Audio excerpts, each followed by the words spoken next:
You like to lose everything: your job, your home, your family, your dignity. This has happened to thousands of the men, women, veterans, and young adults we serve at Working Wardrobes. What do we do to help? We provide career development services, life skills workshops, job skills training. We provide the perfect interview outfit, and we get clients placed in jobs. Call Working Wardrobes, 714-210-2460. Donate, volunteer, invest, hire.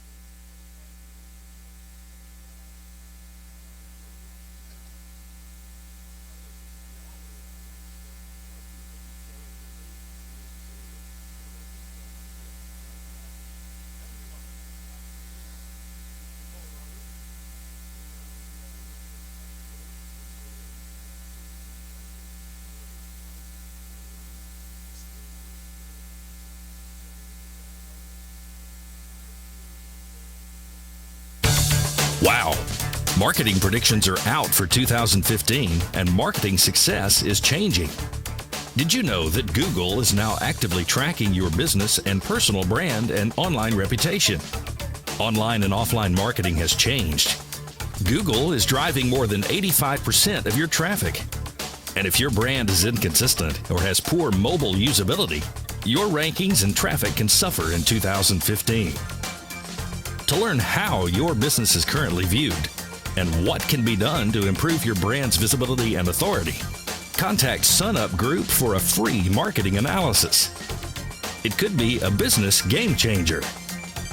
Visit www.sunupgroup.com today or call 877-609-3840, extension 700.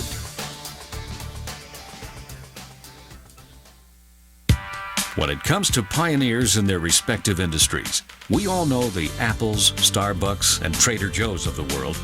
In the realm of recruiting, Decision Toolbox is the industry's best-kept secret.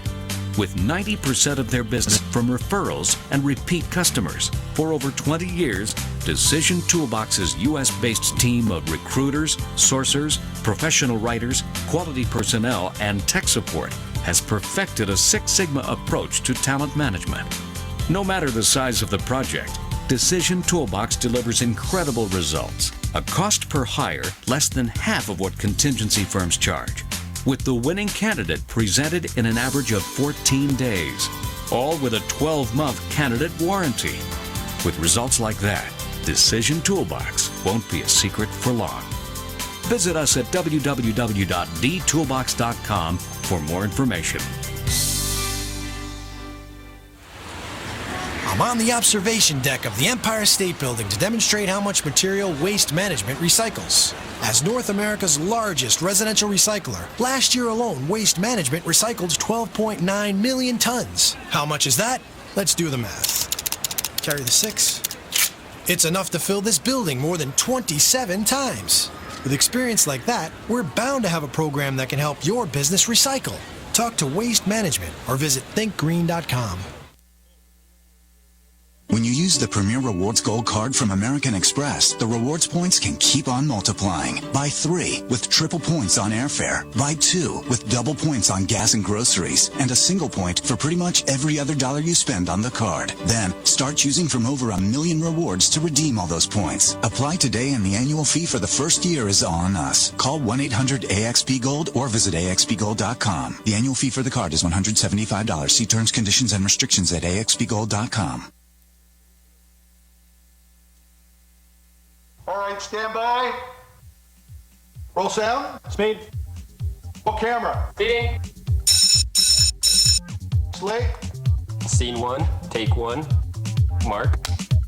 And action.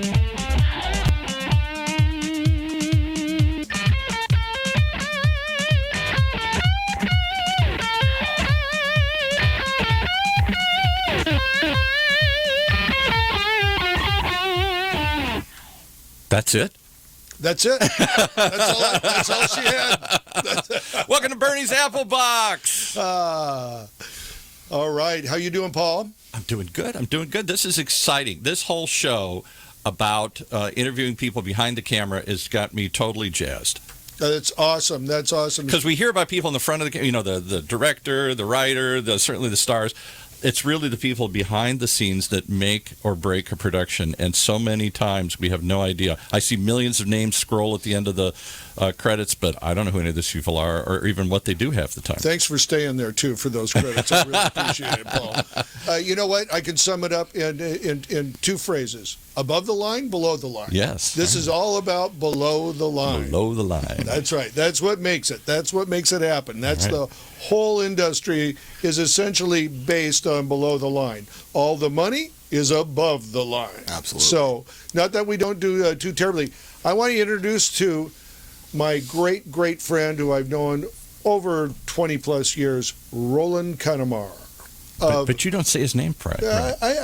Kanyamar. That's right. You know what? Kanyamar. Actually, up until probably 5 minutes ago, I used to say Candermer.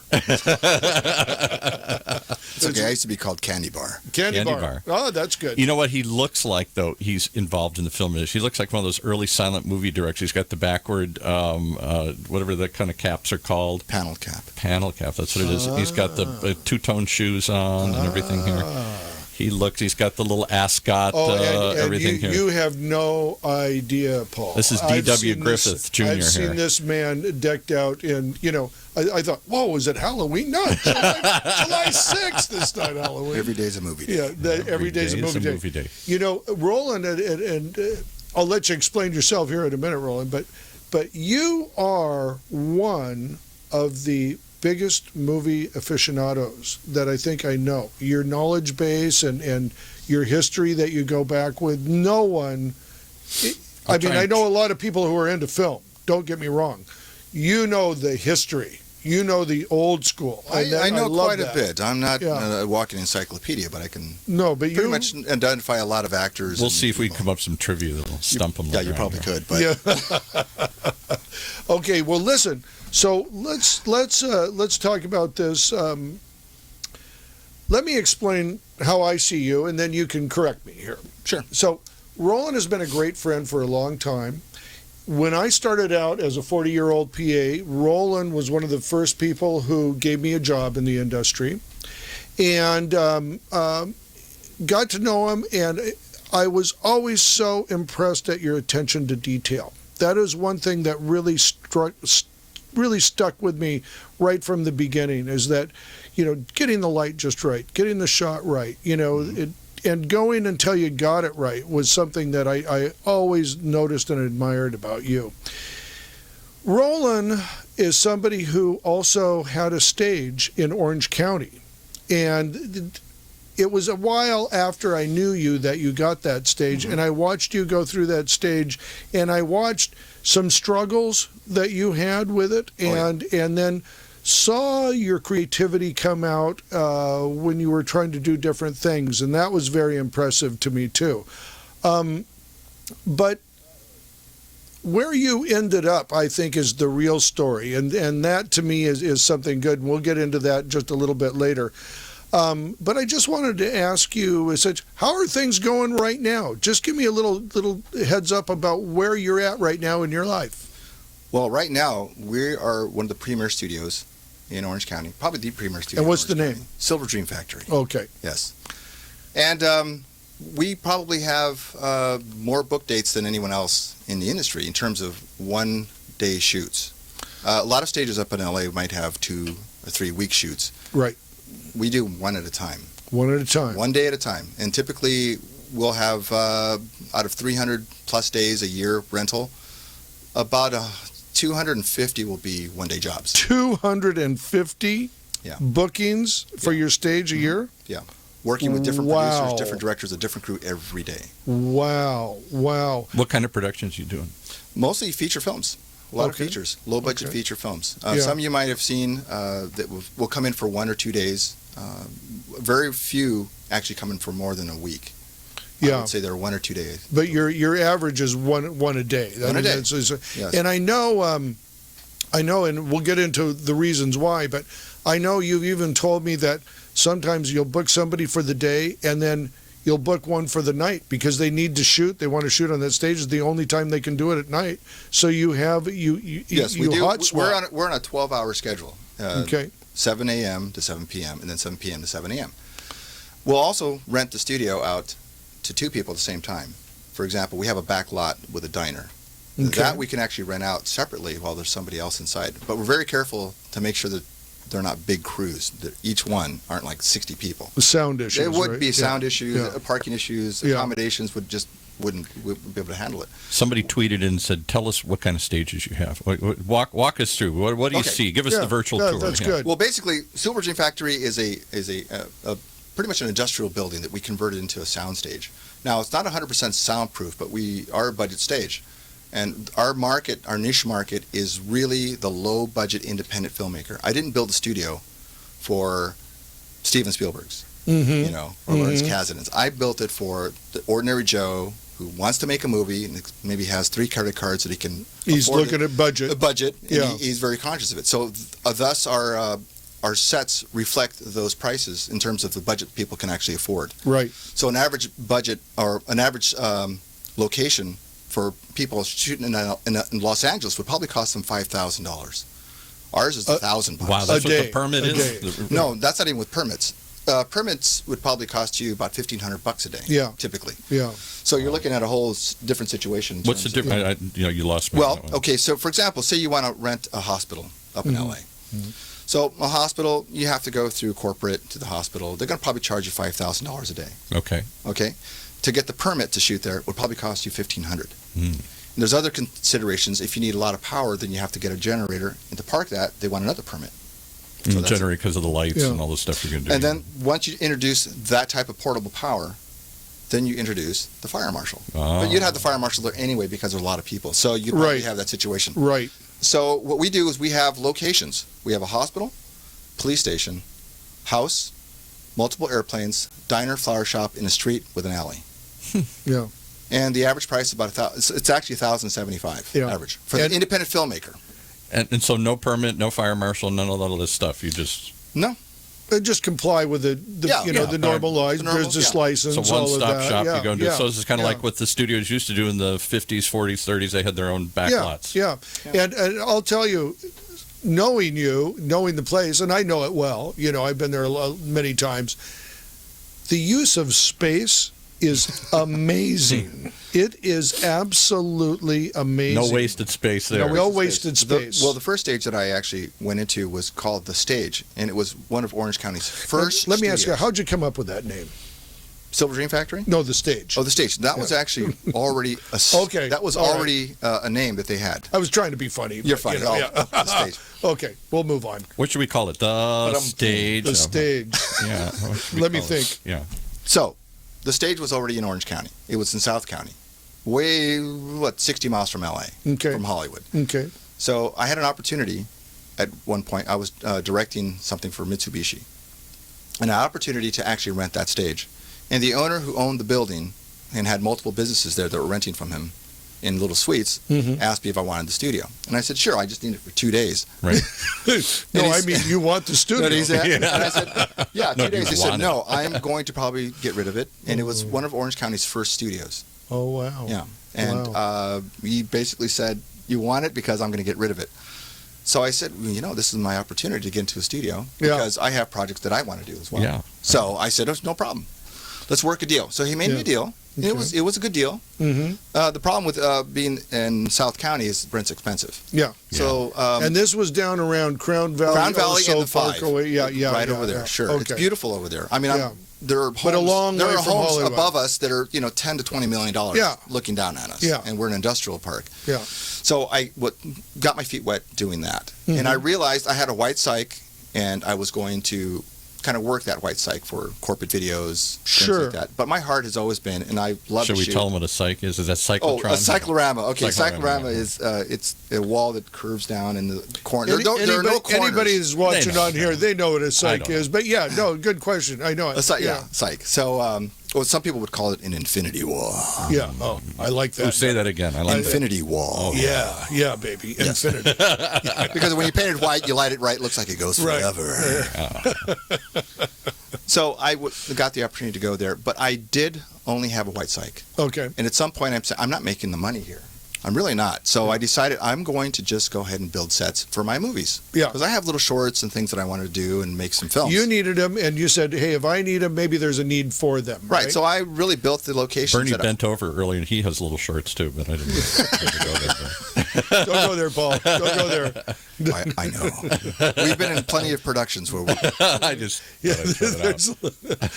Well, there was actually one production. We'll get to that later because I don't want to interrupt your story, but yeah.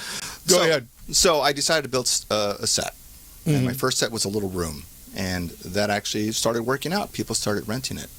And I remember there were people that were telling me, and I have to say something about Bernie. Bernie was very encouraging because I hired him in 1990. 10 years later, I was in a stage in the studio trying to produce films, create some sort of production community in Orange County that really didn't exist in terms of having studios for film. Right. You could find anyone. You can find a white cyc anywhere. White cyc anywhere. You know, you could just throw a rock behind you, you hit it. Yeah. And Bernie was very encouraging. I had some friends and acquaintances that actually told me, "You're going to lose your shirt if you build sets. Everybody in Orange County has a white cyc or a green screen." And I said, "Okay, well, this is what I know. I know film. I know narrative. So I'm going to build sets." So my first one was a little tiny room that was successful. Moderately successful. Yeah. And then I decided I'm going to build a hospital room. Build a hospital room. That started to expand. And of course, the sets I was building were sets that I wanted to use that were very difficult to obtain and very expensive. Yes. And there were no sets in the area. I mean, you can go to a hospital. I can say it's going to cost you $5,000, maybe more. Oh yeah, and I think more. And a lot of the times we get calls from people, since we have a big hospital in our studio. We get calls from people that call us the day before and say we lost our location. Why was that? Well, we went through all the proper channels, corporate, vice presidents, whatever, and somewhere along the line, some CEO, vice president of the company who runs the hospital says, "I didn't approve this." So literally the day before, they'll shut them down, and they have no place to go. Yeah. The problem with that is trying to book us the day before. We're typically booked 3 to 6 weeks out. Right. Can I ask one question, though? Sure. And that is, because you brought it up, so I got to explore it. Why would anybody want to use a set when they can do virtual sets? Virtual sets, with the budget they're using, the budget they have available to them, don't typically work out. You need super high-end $100 million, $200 million budgets to actually make that virtual set to look real. Yeah. And it's still cheaper. You don't have to go through the post process. You have everything there. And I think that's sort of a thing a lot of people think is like, oh, you can just put green behind it and then they can do anything. Well, the people still have to walk. They have to interact. You have to get cutaway shots. You have to have still a big environment. And there's a lot of lighting on that green. A lot of lighting. That's the thing. As a DP, I know I've done hundreds and hundreds of green screens. It's a lot of lighting. It's a lot of lighting. If you want to do it right. Now, you can do it, and if you're great at After Effects, and down you and can dirty, fix and down and dirty, and it's but the more it costs you in post. That's right. And that's time, and that's money. So what it costs to actually shoot in a stage with a set that's already propped, it has hospital beds. It costs around $300 a week to rent. Yeah. With everything you need in it. Yeah. And I would think not only, I agree with you, I think it looks more real, but I think it also gives the actors something to interact with. Yeah. It's hard to act in front of a green screen and pretend what's... Well, yeah, you have props. You have everything you need. You have the environment. The funny thing is, when I started doing this, the standing sets, people were really talking about virtual sets and really like... it was tomorrow. That's tomorrow. That's going to happen. Yeah. Sets are no longer they're passe. Yeah. And that wasn't the case. Yeah. No. I've heard that a lot. Yes. Yeah. And people still want the environment. It still has a different feel to it than it does in a virtual situation. Yeah. And you got to walk down a hall. You know, if you're in a hospital, I'd have never seen any hospital show that doesn't involve, in pretty much almost every scene, walking down a hall somewhere. Absolutely. You know. There's a hospital room, walking down a hall, going in an elevator, all those issues. All that stuff. Absolutely. All that stuff. Have you got an elevator? Yes, we do. Oh, how cool. It opens up and closes. It doesn't really work. Believe it or not, one of the first questions. A working elevator is a little more expensive. Yes. Yeah. A lot of people will come in and say, does it work? It's kind of funny to hear. Yeah. Well, in the movie terms, yes. It opens and closes. Yes. That's how it works. Absolutely. Yeah. You have to use your imagination for up and down. Yeah. Yes. So now you had those. I want to go back because you had the small studio. You had those little rooms essentially that you built. Well, I started building them out as sets with hallways. And I built a jail cells for a film that I was working on. Okay. And then I built what do you call it? A bullpen for that for the detectives. Then I built an interrogation room, and I started building out. So I literally in this little studio. This little studio, about 3,000 square feet. Wow. I built out everything I could. I even used our lobby as a small little set. Yeah. And so I learned my lesson. Don't use lobby as a set. Don't use lobby as a set. It gets thrashed. Yeah. So I decided on this new property that we have, a total of 16,000 square feet of shooting space. Wow. We weren't going to use our lobby. Have a real lobby. We're going to lobby that people can come in and visit. And plus, when we have our production meetings, we use that area as well. And also, productions that come in can use that as production and as small waiting room as well. Yeah. So it's absolutely off limits to shoot in there. And because I learned my lesson. Dinged walls, messed up carpet, you have furniture to that's blown. It has to be some place for the clients to come in and see. Yes. But in that, let me go back to that stage because I remember that. And, I know I was supportive, but I looked at it and go, lack of knowledge, how many people would need that for, I think, you do all kinds of things. But you had the knowledge and the foresight to know, hey, you shoot in certain places all the time. Yes. Right? A hospital, especially a narrative. jail. Narrative filmmaking. Narrative. Yeah. And you had some heavy hitters coming down to use you, too, I think. Well, yeah. One of the people that I attracted was Renee O'Connor. She was she played Gabrielle in the TV series Xena, Warrior Princess. Right. And we're actually friends. Love that show. Paul, don't get show. started. I forgot to tell you, don't say princess around Paul. Sorry. Warrior Princess. Yeah. So she actually called me up, and she didn't tell me her name. She just said, my name's Renee. And she didn't tell me anything else other than that. So when I called her back, I guess in her experience, what you have pricing... Suddenly it becomes the price yes, goes the up. price goes up depending on what you... I actually had one stage owner in L.A., the greater Los Angeles area, I won't narrow it down, somewhere out there, tell me that you should watch to see what they drive up in. And then you can charge them a price. No, but see, here's a policy that I started because I noticed that there were no pricing on websites in any for stages. For stages. Interesting. In terms of standing sets, especially. Okay. Well, the small ones. We're talking about the boutique ones. Right. 60,000 square feet and under. Right. Universal Studios, they have their rates and whatnot. Yeah. Those are pretty much sort of published, but you still have to talk to somebody like a closer, a salesperson to get you, and they figure out what you're doing. I was the first one to actually publish all my rates online, and even publish my agreements online, so people could see what they were actually signing. So you're on, and you have everything online. Everything's online. Right. Prices. Okay. I still get people calling me and saying, "What's the catch?" Yeah. Do you still look at what they drive up in? I don't care. Yeah. So that means drive up in a Rolls. That means yes. Have you ever seen Burnie's panel van? Yeah. Which one? My old 2003. That'll get you a discount right away. That'll get you a discount just to get you out of the parking lot. Yeah.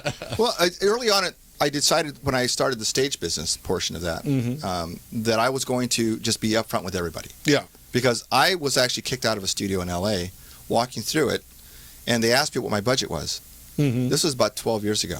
Okay. And it's a pretty big studio, boutique studio. Okay. And they kicked me out because my budget wasn't over $5 million.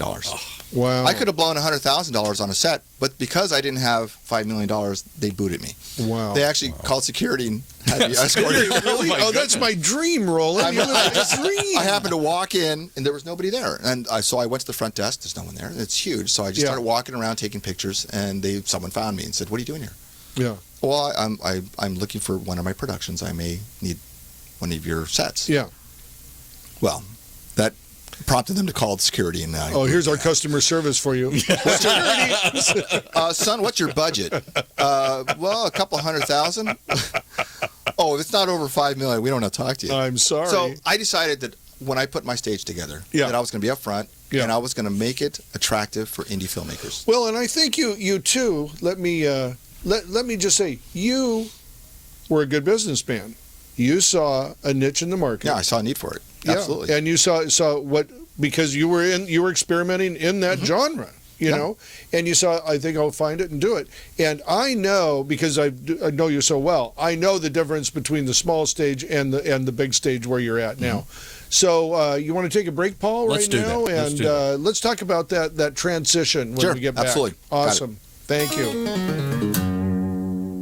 Imagine what it would feel like to lose everything: your job, your home, your family, your dignity. This has happened to thousands of the men, women, veterans, and young adults we serve at Working Wardrobes. What do we do to help? We provide career development services, life skills workshops, job skills training. We provide the perfect interview outfit, and we get clients placed in jobs. Call Working Wardrobes, 714-210-2460. Donate, volunteer, invest, hire.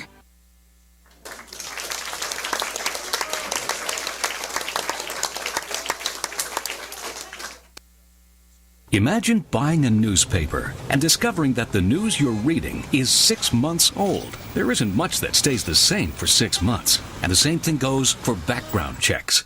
In a time when so much outdated information is being passed around, it's good to know that People G2 offers something different. At People G2, we provide today's intelligence, not yesterday's news. Our value-added approach offers you a fully FCRA-compliant solution that includes up-to-the-minute information. By combining industry-leading technology with old-school human investigation, People G2 is able to give you information that is accurate right now, delivered quickly through our online system, or integrated with your HR system.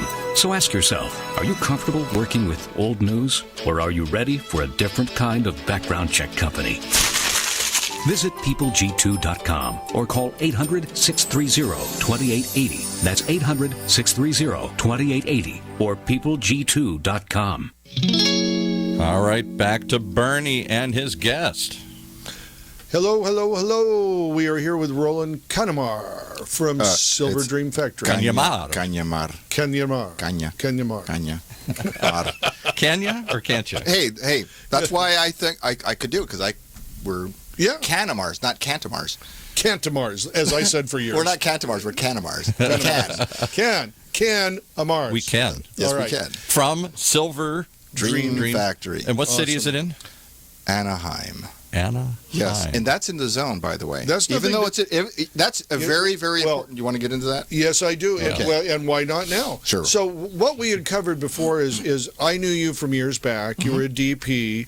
You had the opportunity to get in a studio in South Orange County. What city was that in? That was in Laguna Niguel. Laguna Niguel. Okay, Egypt. just off of pretty much Laguna Niguel, Egypt, compared to for Hollywood standards. You might as well be in Egypt. I might as well been in the Middle East. Sure. I mean, it's way out there. And we started talking about how you took that studio and for your own needs, and you saw a little bit of market need, you built a hospital bed and a bedroom in there, and then a jail cell, and then a bullpen for the police department. Yeah. And you started seeing a need that people had for this, and it became more and more popular. Well, let me be completely honest. Okay. The need was for me. Yeah. And I thought, well, if I have these ideas, I'm sure there are other people that have the same ideas and the same needs. Every entrepreneur solves their own problem first. Yes, and that's the problem I was solving, was my problem, which is correct. And I found that people liked what I did. Yeah. And I was on the right track, so I kept going that way. But it was not easy. It was very difficult, especially being in South County, because we're out of the studio zone, which is that 30-mile radius from Beverly and La Cienega. Right. And that's a tough. That was a tough one. But I did. Like I said, I attracted. Is it really a zone, or are you just? No, it's a zone. The TMZ. It might 30-mile zone. Might as well be the wall. Yeah. And why? Because that's in terms of time or something? Time, traveled, payments to per diems, you name it. Give us some history on the TMZ, though. I think this would be interesting. Well, the TMZ was pretty much not the TV show, but that's Yeah, the right, reason that's it's a called different TMZ. thing. It's 30-mile zone. I didn't know that. I watched that TV show. I never knew where that came That's from. because All right. there's that That's a radius. confession. Where That's a confession, That's where by the everything way. happens. Yes, I need help. That's where everything happens in LA because Yeah. that's where the studios operate without penalty. Once you go out of it, you're penalized for mileage, Yep. setting people up, per diems, and if you have a cast of 10 actors, and SAG is really they're strict on this one thing. They're strict on everything. Everything, but this is particular. If you go out of that zone, you got to put them up if they ask for it. You got to put them up on a hotel, pay per diem, mileage traveled. From out of the zone, you're on the clock. So so you're hourly. So you're on the clock. So if you're an hour out of the zone, they've been on the clock for an hour, and you haven't shot one. Not even on set. They're still driving. They're their still driving their car. Yeah. And then they got an hour back. So if you want to get them back, if they just choose not to actually be put up, then you got to release them so they get to that zone within an hour. Then they get back to the 30. That's how I understood. For the longest time. And where did that come from? When did that's that in the old days? start? That's to keep everything local. Oh, yes. We want to keep it here. Keep it here. Plus, remember, I mean, the freeway systems weren't the way they used to be. Yeah, right. I mean, the way they are now. So they're so much better now. To travel 40, 50 miles was a hassle. Yeah. And back in the day. It was a real commitment. Yes, it was a real commitment to do that. So that's why they created that. Because people ask all the time why they don't shoot more in Orange County. That's why. 30 mile zone. We're in the zone. That's huge. In Anaheim, he is, and correct me if I'm wrong, you are 1 mile, you're at like mile 29, right? No. I'm actually 27.6. Let's be 27.6. Let's be clear. And it's funny, he knows that exactly. He knows that exactly because a lot depends on it. A lot of producers will come to me and say, hey, well, look, it's pretty far, even though it's in the zone, we want a discount and things like that. And I said, you know what? How many people shoot in Acton off the 14? That is actually technically out of the zone because it's in the zone, but to travel to it, you have to go out of the zone and back into it. And actually, if you, as the crow flies, it's 30 miles it's literally on the border. It's 30 miles, but to take the freeways, it actually ends up to like 42 miles. Oh my God! Because you have to go freeways, and there's no straight line to it. Okay. So in essence, it's actually further, and people shoot and act in other places that are all the time up there. Yeah. So it's like, so what's the difference here? Why aren't you? Yeah. Why you gripe about that? There are a couple of big studios up in the Antelope Valley. Yes. Yeah. So that was a huge thing. Being in Laguna Niguel, I didn't have that. Yeah. I did. Like I said, I attracted Renee O'Connor. We became friends. She did her production, and she's hired me for things, and we worked together. From Xena, the warrior princess. I knew that was coming. Boy, I could bet on that one. All right, calm down, Paul. Calm down. So that was huge. So I did make a pretty good run being at that little studio, literally 60 miles from the zone. Right. And actually, I still have friends down there, so when I drive down there, I go, I can't believe people drove down this far. Yeah, right. Really? Dude, this is from Anaheim. No, I literally understand, 29 miles away. I'm like, wow, people actually. So you're in the zone. So now what we got? Let's go to the bigger issues. Okay. So let's see if. So you did that, and I remember that you were. I mean, look, I got a studio in Orange County. I'm out of the 30 mile zone. You're way out of the zone. If you're a mile out, you might as well be 100 miles out. Dot Lot Digital Studios is my home. I don't own it, but that's where I'm based out of. So I understand how hit and miss the stage market is. So you said that, and of course, during the time we talked a lot about that. How's business? I mean, this is why I started this show. That's the first thing anybody in the industry talks about. Have you been working much? That's the first line. Of course. That's like, what do you think of this weather? You know. So I know that it was tough down there, and I know Orange County is a tough market for stages at all. Give me that aha moment or that transition moment that you thought about where you made the change. There was really no aha moment because I really thought in the beginning, 2000, that I could actually make a run there and actually make it go. I mean, really make it a successful studio. Not in just production, but really in the stage rental too, because I wanted that aspect of it to fund my films and whatnot. So it was a process of saying, what's the real reason I can't get people here? So I started researching it and doing a little more legwork in doing that. And everything came up be in the zone. Number two, have a bigger facility and have slightly bigger sets. and have my own building, because I was sharing. There was like 10 Yes, suites, it was and I a had to strip divide. mall. It's like It a was a strip mall. kind of that kind of Yeah. industrial strip area. So I was sharing, and of course, noise issues and things would happen once in a while, and I couldn't expand anymore. I was 2.5 to 3 suites. I was about 30% of that place, and so the aha moment really came in when the recession hit.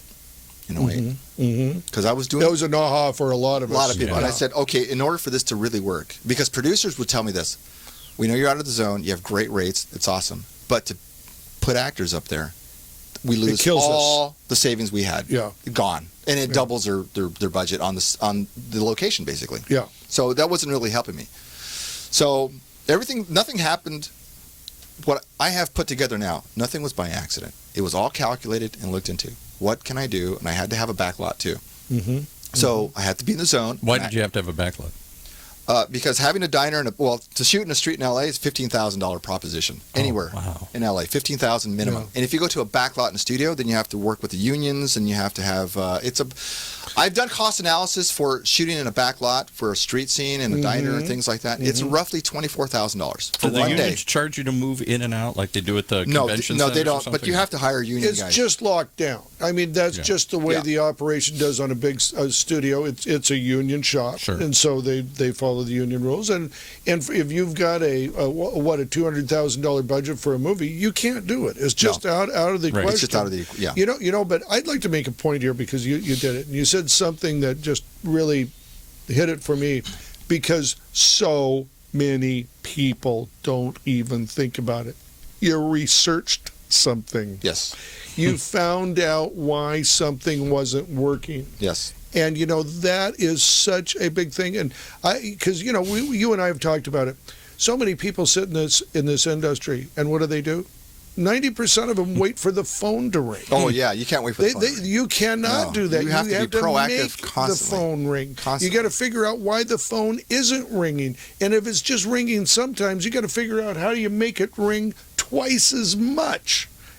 So I love that you researched it, figured it out, and then took I guess an incremental approach to it, right? Yes. At first, we were out of money, basically. Yeah. By 2010, another great motivator. We were down, and I was down to my last pennies. Yeah. So I took a couple credit cards and said I'm going to make the move. Awesome. And I found a building, but I looked for about a year. Okay. So I was trying to make the move earlier before I ran out of money. Right. About a year and a half. But I couldn't find the right building. I found buildings in Whittier. I found them in Huntington Beach. But I wanted to stay in Orange County. And I actually, researching Anaheim, I found out that they had some very, very friendly business opportunities. Because of Disneyland. Yes. Basically, Disneyland's one giant soundstage or backlot. Yeah, sure. Basically. And everyone's considered what they call cast members. Yeah. And that works really well for setting up a studio in Anaheim. Okay. Plus, Anaheim has a great power situation with their utilities. It's very inexpensive, which allows me to offer to customers free power. Awesome. Because I can afford to eat that cost, not a problem. Right. Because it's not I'm not paying $20,000. It's not killing you. It's not every killing time. me, right? Yeah. So that's not true at other sound stages. They would charge you for power. You'd bring in a generator or something. You could, but it's still going to run you per day for the generator rental plus the gas, right? And then to tow it. So that's and there's some cost. pretty big power being pulled in a lot of cases. I would think so. Yeah. And when they need it, we've probably had generators in our studio probably 8 times ever. Oh, really? Yeah. Interesting. We have enough power to do the minimal. Yeah. So I researched it. I wanted to be in Anaheim. I wanted to be, and I actually narrowed it down. No, I'm not kidding. I narrowed it down to one street. Really? Where I had to be on Knollwood Circle. Wow. I narrowed it down to there because they're right around the corner. You get the 5 freeway and the 91, and that's like a little X. It goes to South County, South Bay. It goes to Riverside. It goes to Los Angeles to San Diego. Yeah. I'm right in that transition. Awesome. So it was very important to be there. The right building had to be at least minimum 10,000 square feet. So I researched all in the zone. Great power situation, friendly business atmosphere. The city's great. Anaheim is fantastic. And I had enough room to build the sets that I really wanted to build. That's because I heard customers saying, your set is great, it's too small. Mm-hmm. Your police station needs a little more of a feel. a better interrogation room. Right. I couldn't do that at the old studio. Yeah. It just it was too small. So how did you design it then? How did you fill this space? Well, because Burnie says you used every square inch of it. Well, yes. Well, as a DP, then this is where having the eye and shooting locations all the time, and you can find. Sometimes you get in a pretty crappy location, and you have to just make it work. Yeah. So it kind of took. Bernie's never had that happen. No, I've never been in a crappy location. No, he's only in the best. Not even the Lancaster one. No, okay. No. So I put my head together and all the knowledge that I had in DPing and how I could build. You were a filmmaker already. Yes. You knew what a filmmaker wanted. I knew what I needed, and I wanted the iconic looks for everything. And I also designed the sets to be retro. So I could go from, let's say, 1950 to 2000 or 1950 to 1900. Almost a span of 100 years in certain situations with my sets.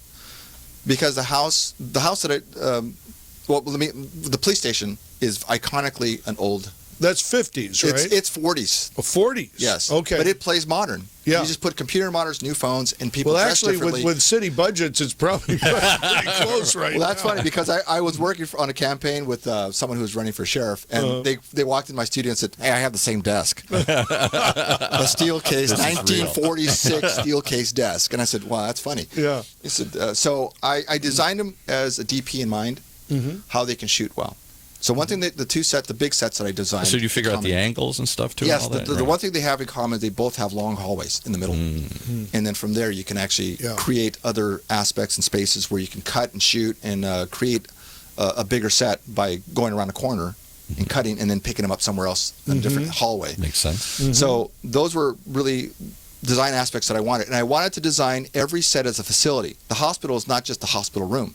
Now, you can get other places that may be up in LA, and they'll charge you about the same price, maybe a little less, but you're going to get a room. Yeah. You have a hospital room. You have 4 hallways, an elevator, a waiting room, a morgue, a nurse's station. Lots of scenes, lots of movement. Lots of movie can be shot there. Oh, and it's so compact, too. Yes. Like, just going in there, you wouldn't think it worked, but it doesn't totally but works. here's the thing. Also, the consideration to make them affordable was to design them small enough that they wouldn't cost me $350,000 each. Right. So for about roughly $120, I could build one and pass the savings on. So for 1/3 the price, I built them. Wow. What's the most popular set? Hospital. Everybody has someone dying in their movies. Everybody dies. Drama. Everybody dies. Yeah. Everybody dies. Everybody dies. There's a baby born. Someone. Sooner or later. Okay, so this is how it works out. Yeah. So we have a house or a diner. So someone robs a diner, right? Yeah. So they get busted. They get shot. They go to the hospital. Yeah. They lock him up on. Right. Sure. They lock him in jail. And then when he's better, they take him out and put him in jail. Then they interrogate him. So and then he takes a flight out. Then he takes a flight on the airplane. Who's at home? That's right. Then he goes home. No, then he goes home. Yeah. Okay. All right. Or he robbed somebody at home. Right. Yeah. There's a murder. And that's right. You do have a jetliner in there. You just answered the question liners. that burned my brain. So how would you pick, of the millions of types of locations, how would you pick these 4 or 5? How many do you have? How many different sets have you got? 1, 2, 3, 4, 5, 6, 7, 8. About 9. 8 or 9. Okay, so you got 9. Yeah. And I would think, okay, I don't know, there's an infinite number of things that you could do, but you just thought of the typical kind of movie Boy, scenario. that is it. That is it. I never actually put that together. That's a whole movie, right? That's a whole movie, yeah. You need some store, you need a street, and you need a house, you need a police station, you need a hospital, and you and a morgue. And a morgue. Yeah. Morgue's popular as And well. an airplane, because you're traveling, you're going somewhere. Yeah. Absolutely. For the funeral. So this is all. Yeah, really. I can't believe how many different ways. Yeah. We could shoot about 18 different movies there, right? I know. I've thought of another one. So the designs were very important to me to make them small enough where they, when you make them small enough and not like a real hospital, you have to consider things this is where my filmmaking came in. Okay. Well, I have to hire extras. If I have a huge 10,000 square foot hospital, I got to fill it in with extras, doctors. Right. True. Okay. That's a cast and background of 30, 40 people. Can't be empty back there. It can't be empty. So if it's a smaller set, you can fill in a smaller space, but it looks bigger. And as a DP, I always noticed that everything looks about 2 to 3 times bigger in screen than it is in person. Gotcha. And I remember going to Johnny Carson's set. Mm-hmm. Boy, I just dated myself. Yeah, I've been on Johnny that. Carson's. Yeah. I've been on that set many times. My dad used to watch him. I thought that thing was no bigger than my parents' living room. It's tiny. It's tiny. Really? It really is tiny. And you look at it, and you look on the TV, and it looks huge. It looks great, yeah. So that was my... If I could Your figure out... start. Yeah, that was my start. I can make them small enough to, Of course, I used a program to design them as well, which was FrameForge. Mm-hmm. So I could get my angles and look at where I could see ceiling we panels. We want to plug that again. FrameForge. Let's get them FrameForge contributing to our... Great little program. What is it? An app?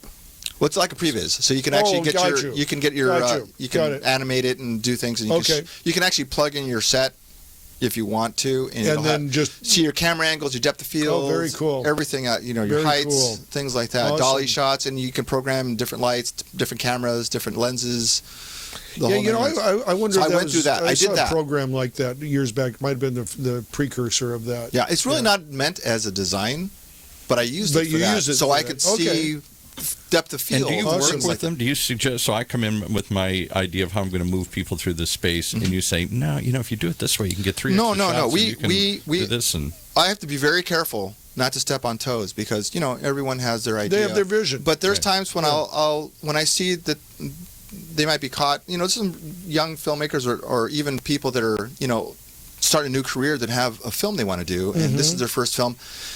You can kind of get the attitude that they're looking for help. You kind of see that. Because you can paint yourself in the corner, literally. Where do I go from here now? You're absolutely right. And there's plenty of tricks you can do. For example, between our 2 hospital beds, 3 hospital beds, we have a section where it's 2 beds on one side, 1 bed. There's 2 separate doors, but there's no wall in the middle. Yeah. And one of the things people get caught up is, well, I want to do someone looking from his POV to the doctor at the foot of the bed. There's no wall there. I have to build a wall. No, you can cheat that. There's one wall where you can just turn everything 90 degrees, and put the bed there and shoot the doctor saying something. Easier to move the bed than it is to build a wall. Absolutely. And that works sometimes. And sometimes they need to have a shot where you see that. And the same thing I would think with you guys are on the lighting, so how to avoid shadows, if you go in cold, you got to figure all that out. Yeah. If you've done it 100 million times, you can say, why don't you put this here and that and this kind of light. And you do have the hospital pre-lit, don't you? I mean, in the hallways? Yes. The hallways? The pre-lits are additional, but it's equivalent to 18 Kinos. Okay. 4x4s. Okay. And pretty simple. It's for like a buck and a quarter. You can get those. You can't even rent slam and deal. You can't even no wonder nobody's renting mine. Sorry. Oh my God. Sorry. Now it comes out. Now it comes out. So anyway, I want to go back. You got it. You put it together. You figured out the formula, and I know you've added it to this. Tell me about the real transition in your business, though. When you were in there, and there's so much I know we're running. The transition was Xena, the warrior princess. That was the old school. That was the old school. No more princess talk. You're scaring me now. I'm really scared. Sorry, Renee, if she's listening. But that time when you were up there, because I know, it wasn't a happy time for any of us financially back then. I actually made the move probably the worst time. But at the best time, the best time. Yes. The best time. Some people would say it's the worst time. Hunker down, do what you have to do to just survive. I said, no, I can get some deals. I know. I can do things. You took risk. And, we are in a risk business. I mean, I come back to that time and time again. You and I, Roland, we know each other. We've talked so many times about a lot of times the safe way to go, or do you go out there and push it? It's a little bit like what I'm just doing right now, starting this radio show here, and going for Onset University. Not comfortable positions. You are not sitting there going, "Oh, I'm so smart. I just did all this." No, your gut is turning. Yes, it is. Well, here's the funny thing is, I did ask a lot of clients that I had in Orange County if I move up to that area, would they still rent? Oh, no problem, not at all. Yeah. Not one showed up, except Dave Winters. Dave Winters. I was actually building sets for their commercials. Yeah. Okay. So he was the only one. And so thank you, Dave. 99.9% of my business are LA people. Because South County doesn't see that Central County as... They thought going from Irvine to Anaheim was like going to Egypt, too. Well, and two, I've got to say this, that here's what I say about the studio we're in. I could let somebody have the studio I'm in, for $5 a day. But unless you need it, right, it's not worth $5. It's very simple. So I have some sympathy for people in the industry, that here's what we are in this industry too. Hey, will you do this? Oh yeah, sure, anytime. Oh, sorry, can't help you move. Truck's broke down today. Yeah. And it's not because anybody, they wish you well. Absolutely. But we are a very narrow cast, our business is specialist. And you do one thing and you probably do that real well and you don't do too much else. But the thing is, you took the chance. You risked at a high risk time, and I know you're getting the benefits now. Yes, the benefits are huge now. Yeah. But it wasn't like that before. I was still bolstering the business for about 2 years after we moved. And as a DP, working, shooting commercials, shooting industrials, other things, some short films. Oh, you were working both ends. And then you're just taking that and putting it right back into the studio. Yeah. And he would be working during the day and then stage managing at night, or vice versa. Yeah. So, or building sets. The first 6 months I was there, I was putting sometimes 20 hours a day. Wow. Just going back there and finishing sets and working them. Building them all yourself. Yeah, and then going out and shooting, and then coming back and doing some more work. Yeah. And it was nonstop for a long time. Tell me how you got the word out. How did you get the word out to the industry? So, little did I really expect that when I went from Laguna Niguel to Anaheim, I was going to have to start all over with my client base. Literally all over. From scratch. Right. So I was, we were broke. I was still going out and shooting. So every penny I put into as a DP just went out the door. Yeah. Instantly. So what I did is I was watching TV, and I consider this providence, divine providence. I was watching TV, and the owners of Southwest Airlines were talking about how they started with 4 airplanes.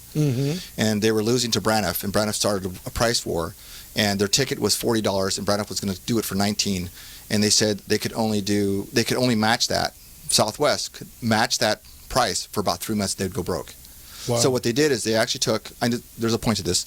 They they went to the vodka manufacturer and bought thousands of bottles of vodka for the business class. They said, if you buy a ticket, you get this $20 bottle. So your $40 ticket was really $20 because they could only buy it. The truth is, they bought it for $6. Okay. So they could operate at $34 a ticket forever. Okay. And Braniff didn't know that.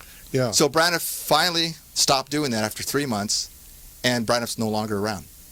Wow. So what I did is I said, okay, here's what I'm going to do. To get people here, I'm going to take a loss. I lowered my prices by like a couple $100. Okay. And I said, I'm going to give you a free lunch for your crew up to 15 people. Oh, clever. Wow. This was late 2011. I will give you free lunch, and if you have more than 15 people, add another like $50, and I'll cover that. Yeah.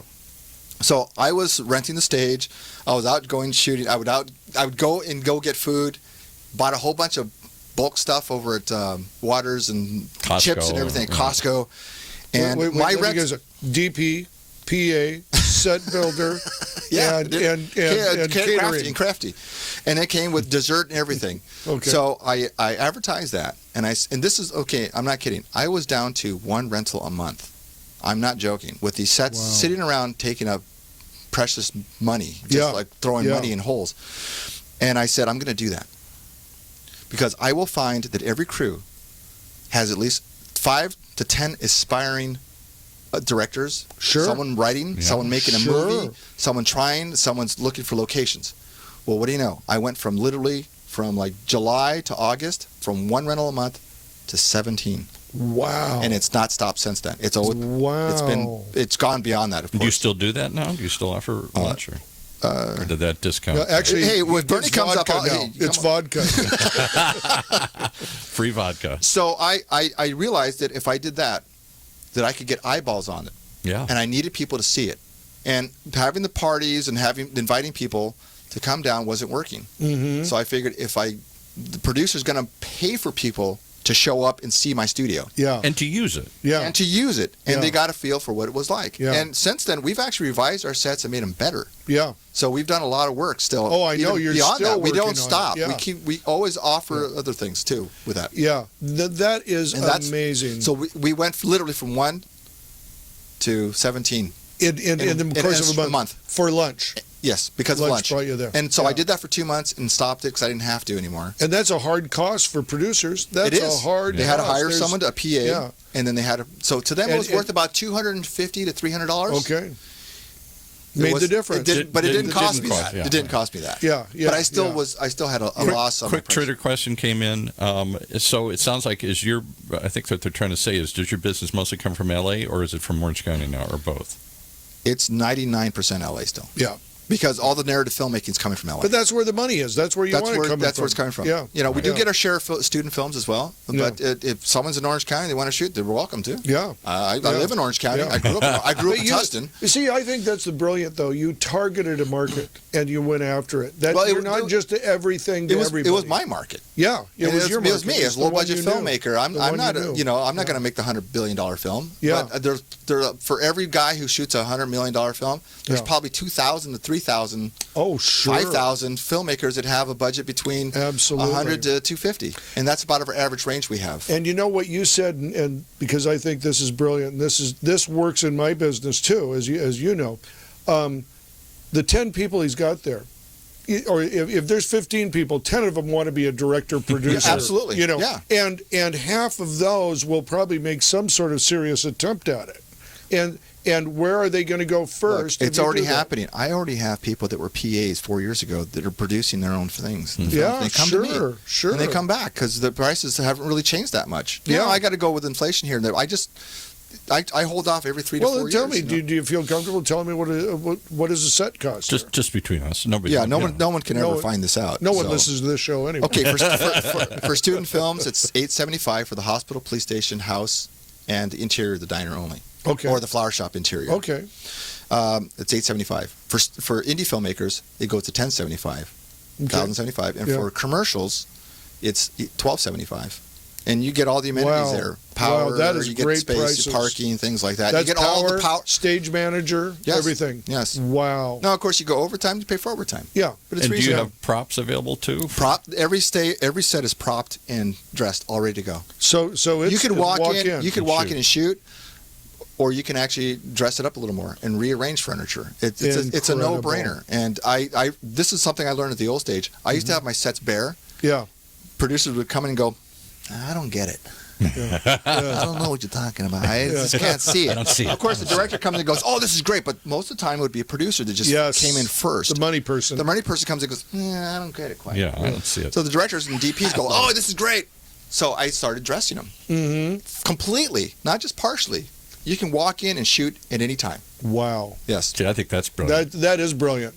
That is brilliant. And just the props alone. I've had people say, "Well, I want to go build my own set." Go ahead. Yeah. So rent or to buy the props for the police station alone would cost you about $10,000. Easy. Yeah. Okay. Wow. Because some are custom made and some are actually very expensive desks now. Sure. Those steel case desks are very expensive. Yeah, now. they're collectibles, right? Yes, they're collectibles. So there are a lot of antiques. So it's very expensive to actually just rent the. If you wanted to rent that stuff, would probably cost you about $1,500 to $2,000 a week. Wow. And most people just need it for one day. Let me just before we wrap this up. 1 minute we left, got to go. Okay. Any questions, Nick, from there? Yeah, for sure. We have a question from Bobby Fever. He wants to know what is in store in the future for Silver Dream Factory. Additional sets, expectations. Do you have larger projects going on? Well, we're actually starting our first feature film called Christmas Cafe that I'll be producing. Great. And we're going to do this in the spring. So Silver Dream Factory is getting into the... so you're becoming a producer now. We're in the paper, so to speak. Yeah. Awesome. So, the script. Congratulations. Yes. Congratulations. So I've directed a few little projects, that some shorts, and we're plan to expand. We plan to expand Silver Dream Factory as well in the near future. Okay. We want to introduce more sets Great. that are still tough to get that we don't have room for. What would you like? What's on the wish list? Courtroom. Oh, the courtroom. Brilliant. Sure, you got to convict the guy. You got to take him to jail. I mean, you got to convict him. So yeah. that would wrongly, kind of wrongly convicted. Yeah. Of course. So yes, we plan to expand, and we're always updating our sets. In fact, we're updating our police station right now. It's going to have solitary cells. We've expanded some hallways. We've added an evidence room, and we're putting new pendant lights from the 40s that look really cool. That hang. Very cool. So we're updating right now, and we're making the jail doors, instead of swinging out, they're going to slide. Wow. Like a prison. Wow. So that's constantly, we're always So expanding. it could be a prison maybe too or something. You Exactly. could double it. Yes, you could double it as a prison instead of a jail. So how do we get a hold of you? Just give it to us real quick. You can just go to silverdreamfactory.com. Okay. Yeah, great, absolutely. Great, or standingsets.com. Boy, I tell you, even knowing you for 20 years, I learned something here today. This is awesome. I learned how really, much thought really he put into this. Yeah, A lot of incredible, thought. incredible. Yes. Roland, thank you thanks. so much. But my before I friend. leave, I want to give you something real quick. Oh, what is that? I got a little gift for you and your wife. Oh my gosh! Oh my gosh! Forget about the charge then. We just waived the charge. Thank you very much. It wasn't published on your Appreciate website. I didn't know there was a charge. Oh, thank you very much. That's really charge. nice. That's really nice. I appreciate that. Thank You're you welcome. so We'll put much. that in the Applebox. Yeah, the apple. Put it right on the apple box. That's Light right. the candle. Thanks, guys. I appreciate it. All right. Thanks for having me. Great. How cool. All right. Thanks. Cut. That's a wrap.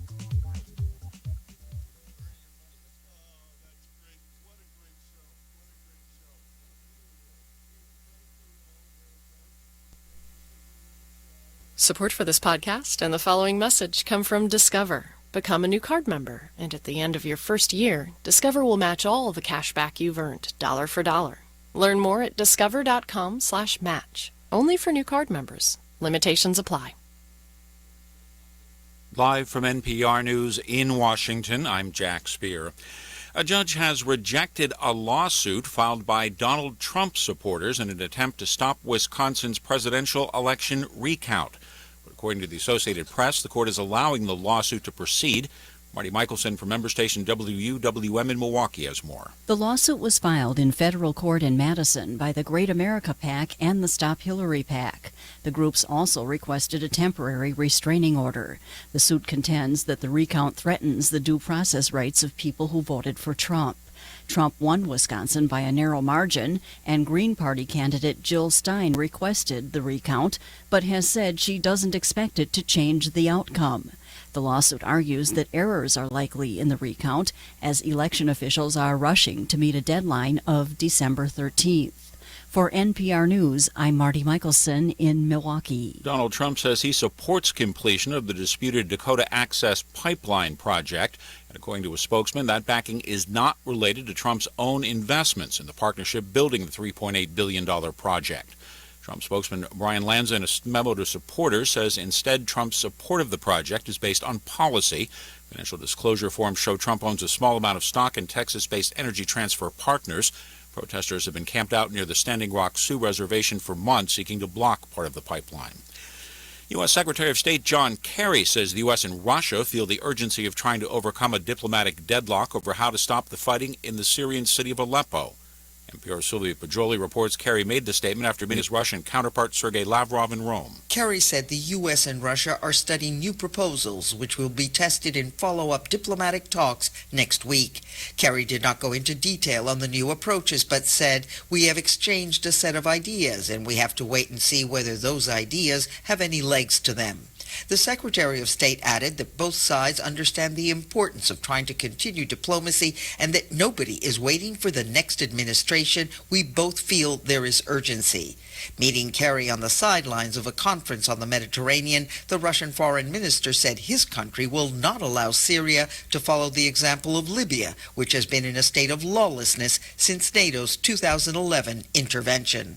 Sylvia Poggioli, NPR News, Rome. Employers added a solid 178,000 jobs last month. The unemployment rate fell to 4.6%.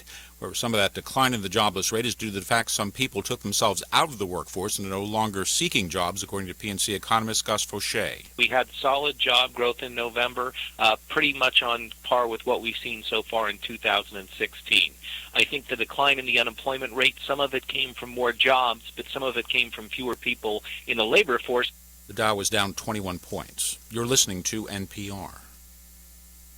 Colombia's president is requesting drastic measures be taken against the aviation officials who signed off on a flight plan filed by the crew of a plane that crashed into a mountainside this week, killing members of a Brazilian soccer team. The crash that claimed the lives of all but 6 of 77 people on board is reported to have taken place after the plane ran out of fuel. Experts say because of concerns over a possible fuel surge, that flight should never have taken place. Tonight, the classic Christmas film, It's a Wonderful Life, becomes an opera when a new adaptation receives its premiere in Houston.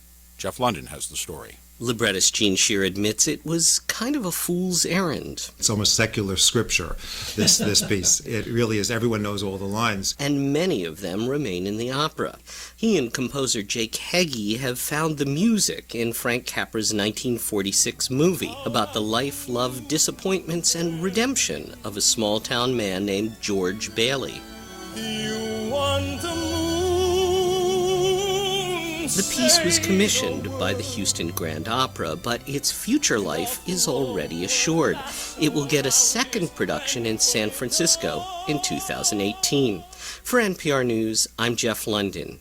Police in New York say a raid at 2 Brooklyn warehouses has resulted in the arrest of 3 people and the seizure of more than 31,000 counterfeit Apple and Samsung smartphones. Authorities said the raid was the culmination of a 9-month investigation. Police say the seized smartphones, along with cash, had a total value of more than $10 million. I'm Jack Spear, NPR News, in Washington. CBS News, I'm Deborah Rodriguez. A jury in North Charleston, South Carolina has just told a judge for the second time today they cannot agree on a verdict in the case of a white police officer charged with murder in the death of a black driver who was shot in the back as he ran away during a traffic stop. Judge's response? Under our law, when a jury returns a second time without having agreed on a verdict, the trial judge cannot send the jurors out again without the jurors' consent unless the jurors request for further explanation of the law. Do you believe that that would serve any useful purpose? I do. And with that, the jury has gone back into the jury room. The judge is conferring with counsel in the case of Officer Michael Slager, charged in the death of Walter Scott. New details in the death of a former NFL player in suburban New Orleans, as local police officials explain why they let a suspect go. Many are not satisfied. The NAACP is calling for the man who shot and killed former USC Jets and Chiefs football player Joe McKnight to be charged with murder. Sheriff Newell Norman says releasing Ronald Gasser was the right call, but pledges if the evidence shows Gasser should be charged, he will be. He addressed what he said were lies circulating on social media. Mr. Gasser did not stand over Mr. McKnight and fire shots into him. The sheriff says Gasser shot McKnight from inside his car. Louisiana law says it's legal to kill someone trying to get into your car if you fear for your life. Dave Cohen for CBS News, New Orleans. Jobless rate down to its lowest level in 9 years at 4.6%, but not everyone sees it as a total positive. This is Pam Coulter. 178,000 new jobs were created last month, adding to the longest string of job growth on record. But to the Trump team, the glass is half empty. Spokesman Jason Miller. In November, the nation lost 4,000 manufacturing jobs, bringing the total loss to over 300,000 under the Obama administration. The White House says 1 million manufacturing jobs were protected and 804,000 more were created during the president's 8 years in office. Pam Coulter, CBS News, the White House. The presidential recount can move forward in Michigan. CBS's Steve Dorsey. Officials in Michigan rejected an objection to the recount from Donald Trump's attorneys. Green Party presidential candidate Jill Stein first filed for the recount, though she only earned 1% of the vote in the state. President-elect Trump won the state by some 10,000 votes over Hillary Clinton. The recount will resume next week. President-elect Trump's lead over Hillary Clinton is shrinking in Pennsylvania. An updated count there shows it is down to 0.8% from over 1%. That is still not close enough to trigger an automatic recount. The Dow closed down 21 points. This is CBS News. When your medical practice is growing fast and you have more patients than you have room for, you need to start, well, making some room. Which means all of a sudden, you're looking to buy new exam tables and stools, x-ray machines, and microscopes quickly. Business cards from American Express Open can give you buying power to help cover the big purchases you need to make when you need to make them. Find out how American Express cards and services can help prepare you for growth at open.com. Listen to the news right now in your car with the CBS Radio News app. Just download our free app to your iOS or Android device to stream the news you need on Apple CarPlay or Android Auto. Listen to the latest news right now, or to your favorites like Face the Nation and the Weekend Roundup. The CBS Radio News app. Download it on your phone now to use in Apple CarPlay and Android Auto today.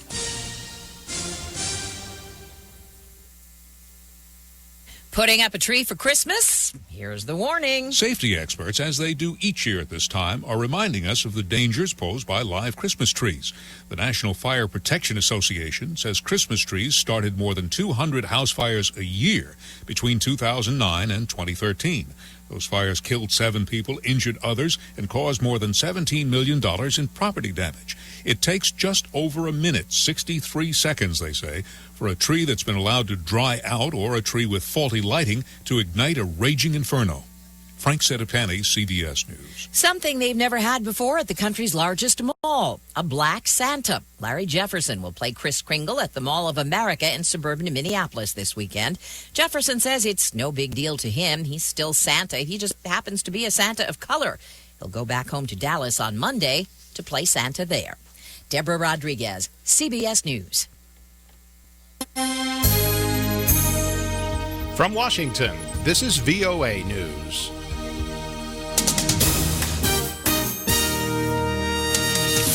I'm David Byrd reporting the Attorney General in the state of Michigan has asked a court to stop a vote recount in his state because the party requesting it had no chance of winning.